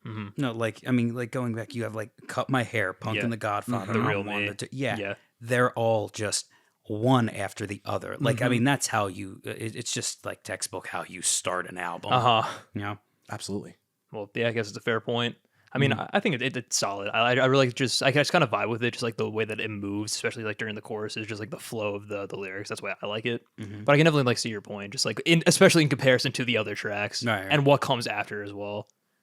Speaking of that, next up is I've Had Enough. This is the closer to Act 1 and the first disc of Quadrophenia. It does really sound like a closer, just like the thundering drum fills like from the rip and the ascending guitar lines, as well as the chugging bass line. Basically, Jimmy declares he's just kind of over and trying to fit in with like the mobs and just tries to like live a life on his own, where he just kind of retreats into himself a little bit. And this, I believe, is also spurred by seeing his love interest hook up with his best friend. I really dig the interludes a lot, with the Love Reign Over Me kind of coming in at the halfway point, again foreshadowing the end. Also like the auxiliary percussion included on this track a lot. I wrote that down too. It was really, really cool. Especially how it just kind of like cuts in at one point. Yeah, the timbales are like very nice. But yeah, I think it's a great closer for side 1 or disc 1. It's like super upbeat, which I think really fits for it being the closer for side 1. Just it's cool because I think they are a band, again, from what I can sort of glean from this album and my prior minimal listening experience of this band. This is like, in my opinion, the first real like psychedelic-esque, I feel like, track that I hear on here. And it's cool to see them sort of like blend all these different elements. Like, is there like a banjo at one point? There's like some kind of like twangy There's thing definitely a banjo on this album. I don't remember in the track, right though. ear. I wrote it for this track, but I'm not sure if it is for this track. I feel like in that moment where it's like the auxiliary percussion and like you kind of get like the sort of stereo mixing with like the stuff being really far in like the left and right channels. It was a really cool like texture, and it didn't feel jarring either, which I love when bands can do that and have it not be like distracting or like fatiguing. That was one thing I really liked about this track a lot. I think the rhythms and patterns that all the instruments are playing in that like little kind of like moment that I mentioned and I'm talking about, I feel like the rhythms and patterns that like play off each other really just work so well. And it makes it feel so like cohesive and full and like not a dead space at all in like the arrangement. And the vocals on this one in particular are really good. I think Roger Daltrey was at his like vocal peak here. But I think Roger Daltrey was one of those guys that, all things considered, with the scene that was going on at that time, he took care of his voice. Yeah, and I think his vocal performances are definitely just a highlight all throughout, especially on the closer, like when we get there. Sure, absolutely. This the first time I listened through to Quadrophenia, the end of the first disc blew my mind. I was like, this is great. And then I listened to how the whole thing ended, and then listening back, it it's again that like how things are structured. It's like if you look back at the thing as a whole, it just doesn't hit as hard. Yeah. It's just something about it. So Yeah, 100%. Next up, we have another banger. We got 515. Musically, this track fucking rips. I love it so much. The glam rock, Yeah. like straight away sound that they go for. It's man, that was like my bread and butter, especially for tight. like the opener of the next side. It's Yeah. like really sick. I always love when the piano could get some love in a rock song. Yeah. And I love how just the end, the band just fucking lets loose. Like, oh my God, yeah. that shit, like that hit so hard for me. yeah. I think the like 515 and honestly the next two just feel like I've always felt to me like they sit as a like a whole. Suite. Yeah, they're a little sweet in between. They just kind of all blend with each other. Yeah, you know? I could definitely see that. Yeah. Because it's got like setting up like Jimmy's just kind of like exploits going to like the beach and like his experiences there and just like living his life. I really like how this track reprises and bookends with "Cut My Hair." Yeah. It was very cool callback. I love like the honky tonk, just like glam rock vibe all throughout. It's excellent. Feels very glamorous, which is funny based off the context of just him just living this debaucherous life, going place to place on a train. It's very fun. I really dig the juxtaposition between the verses and the choruses, with the choruses being like a lot more intimate with like Jimmy's kind of thoughts, with like, and the verses just being like kind of blunt, just stating like what's happening. And I think the piano and the horns like really steal the show on this track. Just like the way they're just arranged and the way that they sound and what they're playing is just so captivating. Well, again, it feels like a that specifically feels like a foreshadowing of what's to come. Later on down the pike. Yeah. Next up is Sea and Sand. Again, some nice studio imagery of the beach. Kind of ties back to the opener as well as where we are at this current point in the album. It's a nice switch up in the intro, having more kind of like a ballad setup before going right into the classic rock blues feel. Really dig the drums on the second verse specifically. I love just how the bass drum is syncopated and how the bass guitar matches it as well. And the slide guitars are super dope too. The vocals are very nice on this one as we kind of just go through like Jimmy's different emotions as he just kind of like watches this like girl from afar and like reflects on his life choices. Yeah, very neat track. I don't know if you guys feel the same way. I've never been partial to field recording, like ambient sounds used in recordings. It's like, especially something like, unless it's like doctored a lot to the point where it's sounding like something completely different. Like I've heard the sound of the ocean so many times in my life, I don't need to hear it on over top of a song. But this album specifically, and like when it's done right, it's done right. I've always looked at like UK beach culture. You know, if that's a thing, the UK beach culture. And it's just rather like bleak. You know, and I know it's because, the UK has like some crazy ass weather. So you don't usually have like a nice blue sky sunny day. But like as an American, you have like a sunny day, beach balls and everything. Like hearing the ocean approach from the UK, it's much more contemplative. It feels like a more like serious thing. Now that you put it in like that kind of perspective, like that makes a lot more sense for like what this album is going for with using those samples. Well, he always goes to the sea to like figure out who he is.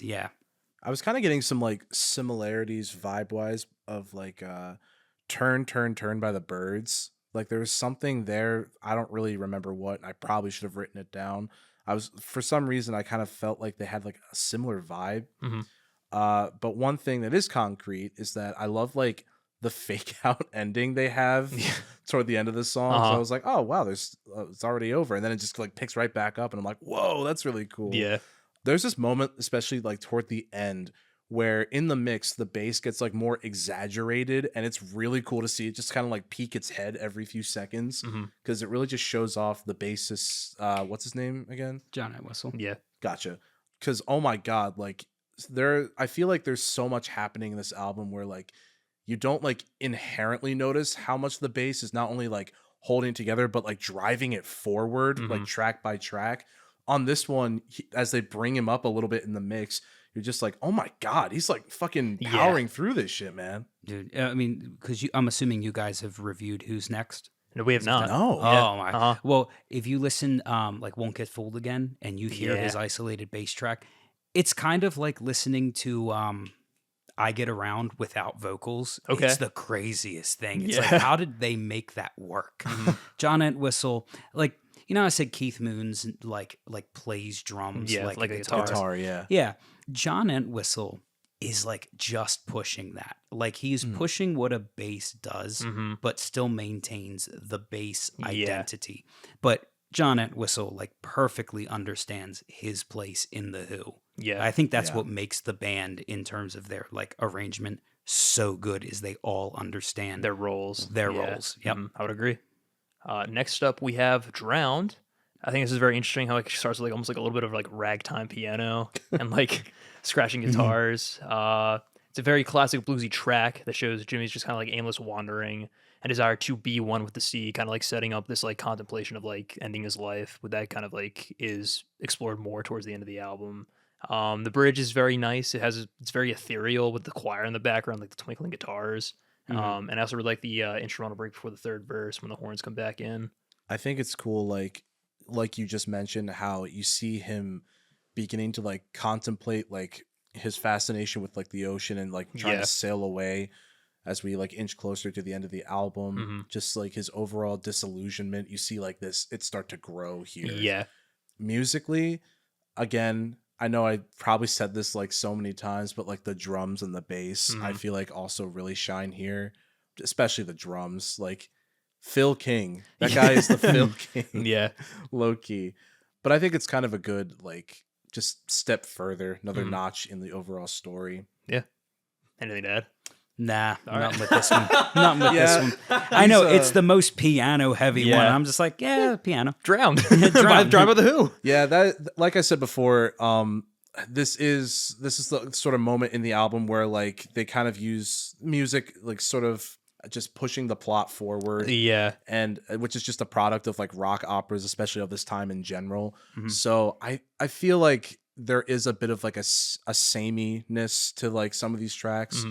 But like I think it still gets its job done without a doubt. I just don't know if I would like seek this out like 100%. separately, which that might go for a lot of these songs, with the exception of like a couple of them. I see. But like still good regardless, you know. There was a point that I was thinking of for Drowned, but I'm saving it for my wrap up thoughts. Cool. But I'll preface by saying Jimmy's approaches to his identity crisis have always rubbed me the wrong way. Oh yeah. You know what I mean? I feel like I'm not controversial in saying when we that. get to Dr. Jimmy, Yup. we'll go into that. Yeah, that shit was the only one with an explicit marking. Thank God I am not the only one who thought that, because I was listening. I was like, yeah. oh Christ, is this gonna be one of those things where it's like grow up? He's just using it, or like, oh man, Yeah, no. lyrical choices, man. Yeah. Well, we'll save that until we get there. And next up, we have Bellboy, which is pretty cool. This is about Jimmy meeting up with the old mod leader and seeing him as he's now living a mundane life as a bellboy in like a beach town, basically just like shattering his whole like ideas of like who this person was and like this whole just like subculture. I really love the voice that Roger Daltrey does for Ace Face. Oh, well, you know, that's Keith Moon. Oh, right? Keith Moon, that's right. Yeah, My yeah, fault. yeah.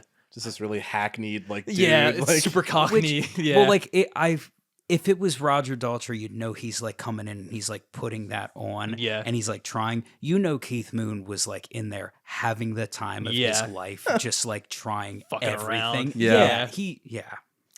I love Keith Moon.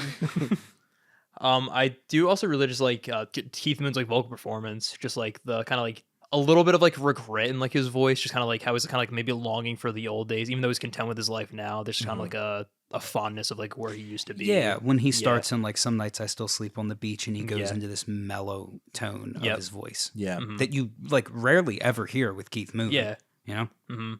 I think this is just a really cool track overall in terms of what it means and how it's arranged as well. Like the instrumental is like very kind of spacey in the beginning with like the synths and like the booming fills to start out with. I like this one a lot. I think it was like, because this is the emotional climax for Jimmy. Yeah, like this yeah. is the point of no return, because he's seeing Ace Face, someone who he looked up to Yeah. as someone he built his identity around. Mhm. And yet it's like you're not unique. You're falling into Yes. a tribe. But then but then Ace Face all of a sudden is. I don't think it's the conformity, because he's just a different type of Yeah. person that Yeah. is in a crew of other people, and I think it's the drastic change that Jimmy saw Exactly. that is confusing, because he's like, there are no rules, like Uh-huh. you can be whatever you want, and I think it's that like overwhelming there are no rules that kind of Causes the switch to the next track. Yeah. yes. Hmm. I think this is a very interesting angle of like the sort of plot device of like never meet your heroes, Yeah. especially since like he's just like shit, he's just like me. Like what the fuck? Uh-huh. And I also just musically, the only thing I really have to say is that like the opening synthesizer in the beginning is really nice. Yeah. I just like the way it sounds. Agreed. Shall we get into the beginning of side 4? This is like This was one of those moments where I was just like, fuck, is there just like some satire being used that I'm just not getting right now? Or is this just blatantly kind of like, dear God? It's basically showing like Jimmy at his worst. Yeah, Yeah, I'd sure yeah. say so. And I was Uh-huh. like, God, how, like, what are the others' thoughts about this? Yeah. Because mine are woof. Musically, it fucking rips. It is Unfortunately, great. yeah. It's almost like one of my turns in the sense where Oh like yeah, yeah. you're yes. just Oh, like, yep. oh Uh-huh. yeah, this is but it's like, oh dear God, don't Domestic listen- abuse. Oh don't no. listen to the lyrics, but Yeah. man, this is great. Like, you know, Yeah. oh man, yeah, what a lot of lyrical choices. Dr. Jimmy is the title of this track. Yes, it is. And wow. it's just, well, I mean, it just shows off how like he's just approaching this so self-destructively. Exactly. Yeah. Like he just wants you know, season 4 of Dexter with the Trinity Never Killer. watched Dexter. Okay. We have a friend that's like really into Dexter, but I've never seen it. Okay, so John Lithgow plays the Trinity Killer, you know, but he's not just like a serial killer. He needs to go through a pattern where he does his bad shit, and then he needs to get punished for it.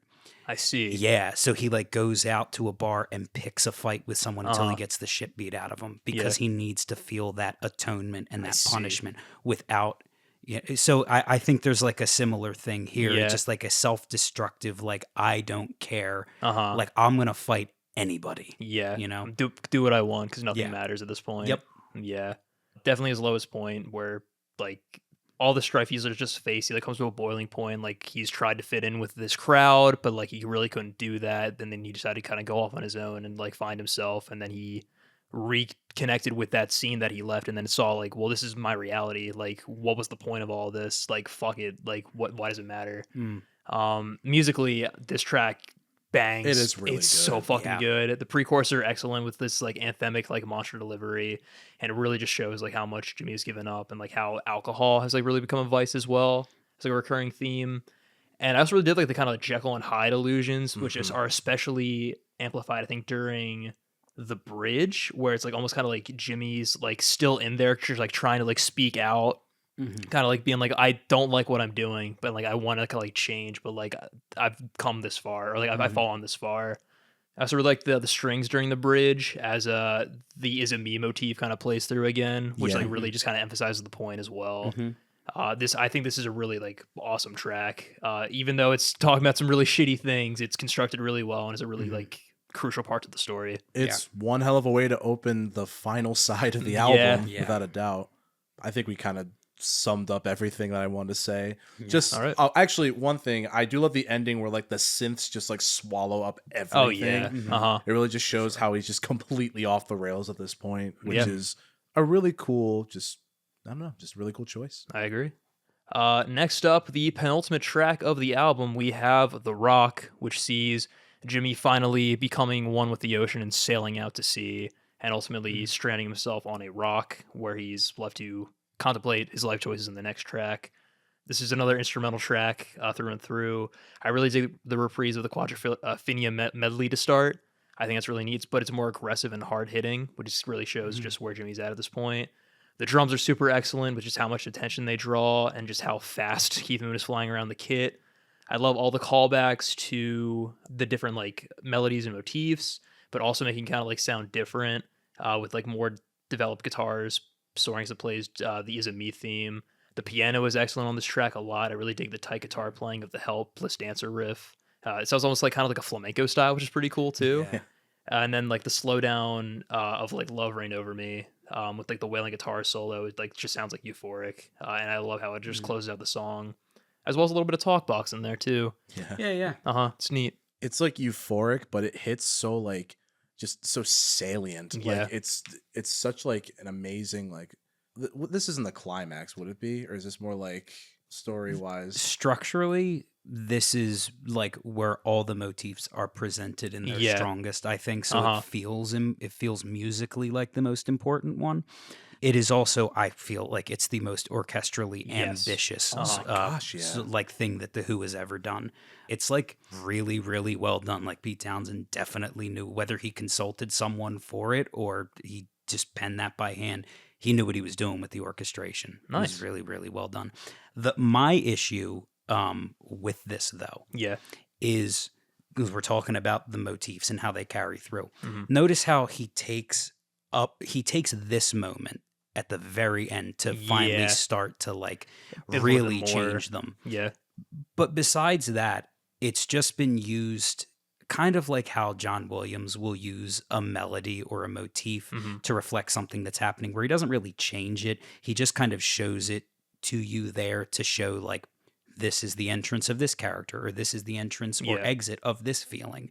It's kind of like that. So the whole album, just having these motifs presented as they are, popping up at certain points, makes them feel like a cohesive whole, but it just does start to fatigue the ear with at least from my perspective. I want to hear it. Just makes this like we said, as a whole, it makes it be like, all right, let me get a little more, like let me hear a little something fresh. But on its own, this fucked so hard.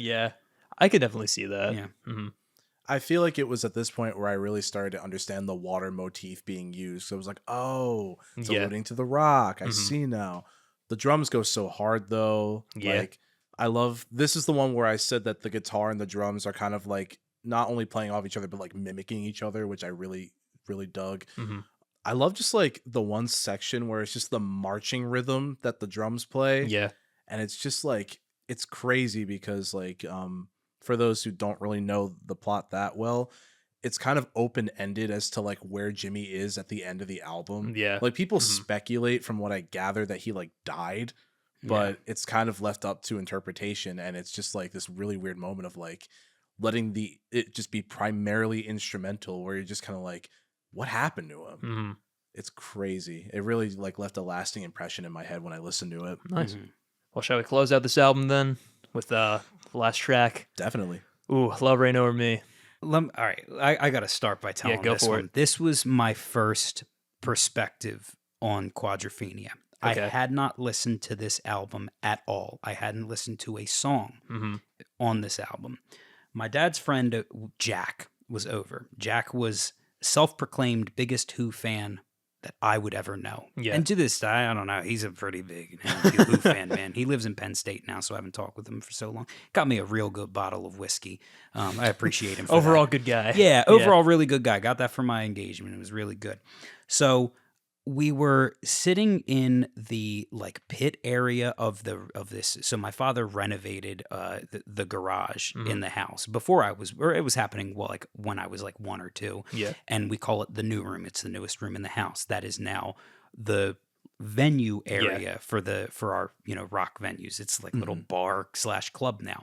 But before it was that, the downstairs area, the pit, we call it, was kind of like a TV, man cave, like big, couches and everything. So we're sitting down there. Also had a great speakers, great stereo system, like speakers that look like coffins hanging from the ceilings. Nice. Awesome. So Jack says that he can sing like Roger Daltrey. And I'm like, all right, that's a crazy thing to say. That is a crazy thing to say. But let's hear it. And he put on Love Reign Over Me. And he could get up there. It didn't sound like Roger Daltrey, but he could get up there, man. He was good. Yeah. But I'm hearing Love Reign Over Me.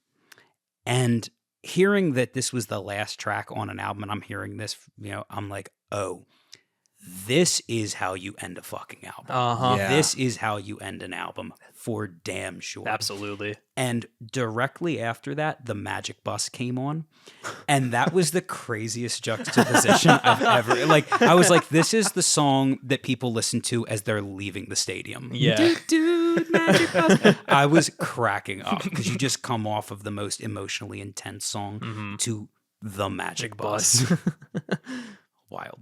But no, you're absolutely right. Like this is like such a good finale for like this entire story, for just this whole album, where like Jimmy just has like this crisis of like suicide, like realizing that like everything he's done has like kind of been for nothing. Like he still doesn't really know who he is. If he goes back, he has to go back to like a shitty life that he doesn't really like. So he just kind of just ponders in the ocean, just kind of like reflecting on everything that he's gone through. Daltrey's performance on this track is immaculate, mind blowing. Yeah, just the way that his voice just like wails, just like the desperation, the passion, the emotion, just all expressed is brilliant. The guitars are also excellent. They just soar during the choruses. The solo is fantastic and a nice way to give like all the instruments like a chance to shine before we close it out. It's just such like an explosion of emotion, and it really just sticks with you after it's over. And it's cool because, like, I don't know if this is just my brain just, like, so caught up in just the awe of this track, but it felt like that final hit that, like, the whole, like, orchestra and band, like, plays. It felt like they all kind of, like, crashed like the waves. Yeah. And I think that's what was so cool about it. Just from start to finish, it really just bookended this album in every way it could. And it was just, like... It was so it felt like a spectacle, but spectacle like implies like vision, but like it was like an audio spectacle, which was really, really fucking cool. Yeah. Nice. Well, that shall happen to our final thoughts. Absolutely. Marco, what do you think of Quadrophenia? So the thought that I was saving for the end, which like I said, kind of popped up around Sea and Sand, Dr. Jimmy. There's this horror movie called Lights Out. Oh yeah, Okay. I've heard of of that it. one. Yeah, and so it's one of those quintessential like 2000. I forget, it came out in like the 2010s. I'm pretty sure. That tracks. Even if it didn't, it has the 2010s horror movie thing where the horror is reflective of some sort of like underlying like human ailment. condition. Human condition. So Lights Out was about like it was a metaphor for like clinical depression. Yeah. And it manifested as a monster. And whenever the lights go out, and like all story aside, the way it wraps up and the way that story wraps up is the mom's like, there's no way I can go on. And so she offs herself, and then the monster's taken care of. And I'm sitting there at the end of the movie. I'm like, that's really the fucking message we're pushing here? Like that's really what you want to say. That's how you wrap this up. So I kind of at the end of this got a similar vibe the way Jimmy handles his identity crisis, which is like, I can't fit in, therefore I'm going to like die. I'm gonna die. I'm gonna destroy. I'm gonna be self-destructive. I'm gonna destroy things that I love. I know it's because we're, this is so like aggressively like pompous, but I feel like our generation is like more of the like one of the more emotionally adept. So like I can't even like base it. I can't even criticize it from a universal perspective because the times was different. Yes, they were. Definitely. But I do think like it just like now with having all of those thoughts in mind, the actual like wrap up of the story doesn't hit effectively for me. But the way that the story's told, and like I said at the beginning, how you can relate to at least a modicum of what Jimmy's going through, which is not feeling like everyone's felt out of place at some point. Everyone like another thing I picked up in my like cognitive development stage is like every child at one point sees themselves as a character in a children's story that's Yeah. always been told. Like Cinderella. Mhm. Cinderella, the reason Cinderella stood the test of time is every kid at one point has thought that they are Cinderella, especially if you have a sibling Mhm. and there's already that like power dynamic with the sibling. Like both siblings will see themselves as Cinderella being shunned at one point. Yeah. So it's like a self-insertion thing. The Who never got closer to that than with Quadrophenia, because you're establishing someone that is going through what people consider the hardest thing that people go through in their Yeah. lives, which is, who am I? Mhm. Yeah. I would agree. If you had to give it a rating, or yeah. All right. See, I know I've got to settle on a number. If I had to get, like, in terms of the Who's output, it's easily a 10 from me. Yeah. I love it. It's Yeah. you know, and I'm in 9.5. Like, I just think Who's Next, like, knows Hard to beat. that is just, Yeah. Yeah. that is their quintessential work. In terms of overall things that have ever been done, it's about a 7 for me. Okay. It's about a 7 for me. Gotcha. I would say like things I loved about this album. Solid. Actually, I don't know why I wrote solid. Like I'd say like borderline, like just spectacular instrumentals is really what I should be saying.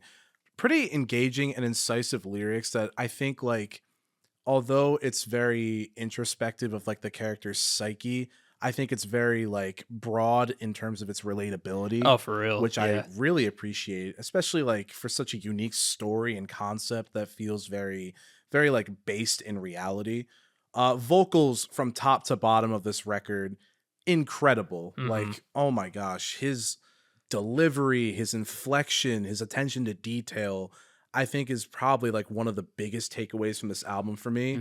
And the way he's able to make songs, even ones that like I find kind of similar, feel so different.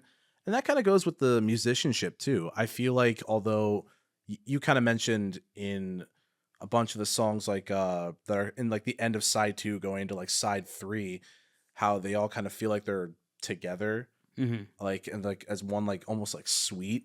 Although I didn't necessarily, that was like kind of like my least favorite part of the album.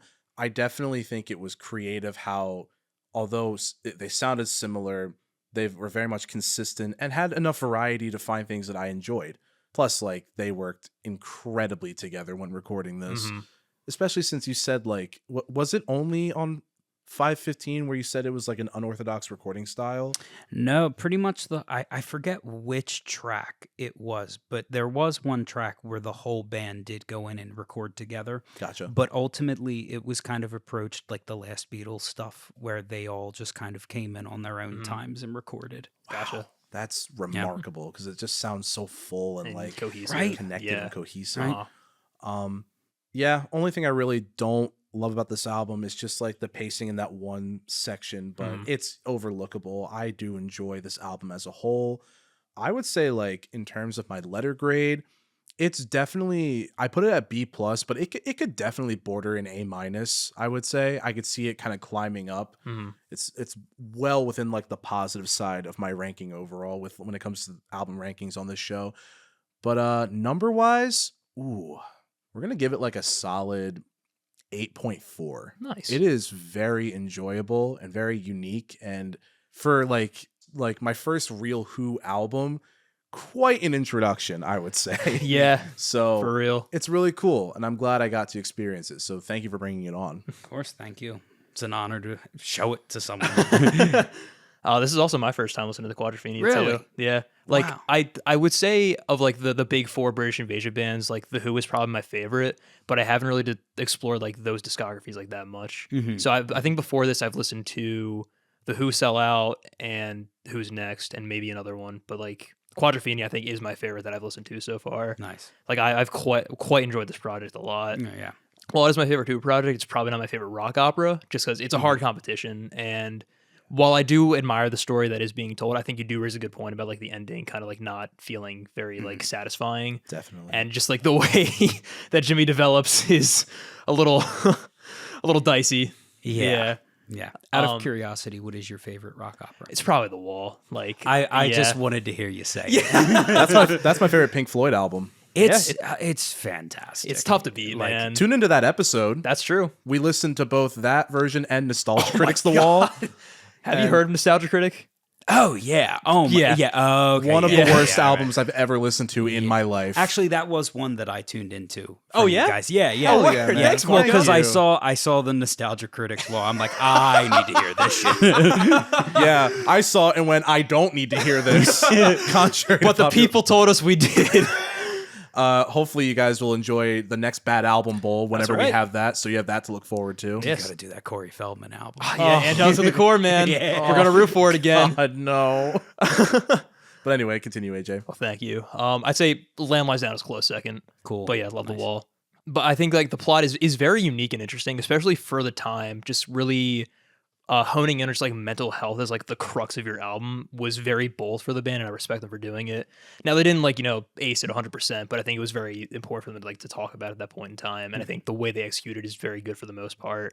Just like the themes that they talk about with just like identity and just like life kind of putting you down, but you're just really trying to overcome it, but some points ultimately not being able to. Like it's relatable in like a lot of different scenarios, and it definitely took like a lot of away from that, which I saw like a lot of like things I could like relate to in my personal life from some of the lyrics. Same here. Musically, this album is phenomenal. Like, goddamn, Yeah. The Who are a phenomenal band. I think they're my favorite of the Birch of Age, like for a reason. Roger Daltrey's vocal performances are just so captivating. Keith Moon's drumming is just insane, and Whistle's bass work is really like underrated. Like that shit just goes so hard. Oh yeah. Yep. And then Pete Townsend guitars is fantastic as well. I think overall I'd give this like a solid A tier, and I've loved listening to it like all the way front to back for all my listens for taking my notes for this episode.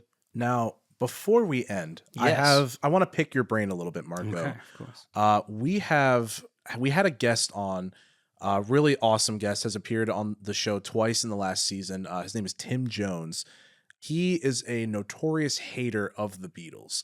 Now, he said a statement that has been ringing in my mind the entirety of this session, where he says if the Who was a little bit more marketable, they would be probably more successful than the Beatles. Do you agree? I know, it's a very thought-provoking, and I thought about this for months, and I'm like, really? That's an interesting... Say it again. He said if the Who was more marketable, then well, his first statement was the Beatles suck because he hates them. yeah, he does not like the Beatles. Which to each their own. But he said if they were just a little bit more marketable than the Who, and that's why they were like. I see. Yeah. Okay. Gotcha.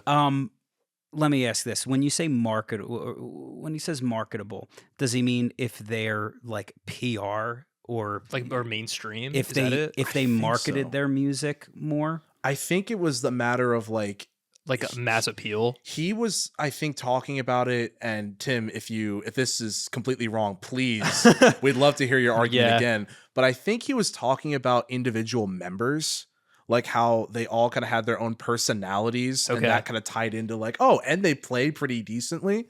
Gotcha. So like, I think he was saying in that like front, there's like a brand associated that the Yeah. Who didn't have, I guess. Yeah. Okay, like you're saying, like the Beatles felt like individual people. and, as And personalities to attach to. and I their guess, fans, yeah. I guess, kind of like glommed into that, and that kind of was like the Beatlemania craze. Okay, Mhm. okay.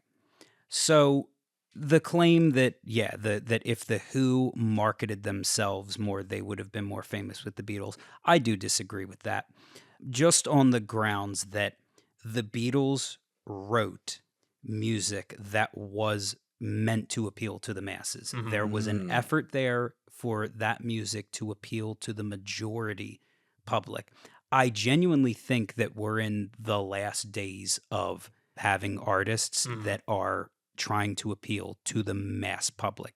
The last, like some of the big last two are Harry Styles and Taylor Swift. Mhm. I think their whole marketing side is to appeal to the majority demographic. Now we're starting to see something in the marketing realm where you take a niche group Yep. of people and you make them as feral as possible. Yep. You know, like Charlie like XCX. Charlie XCX, Uh-huh. Chapel Roan. Yep. Yes. You have like even Billie Eilish, even though Yeah. Billie Eilish is still like accessible, it's like Chapel Roan is no longer just an artist. She is like a god figure, you know, like worshipped. And social media like definitely propagates that.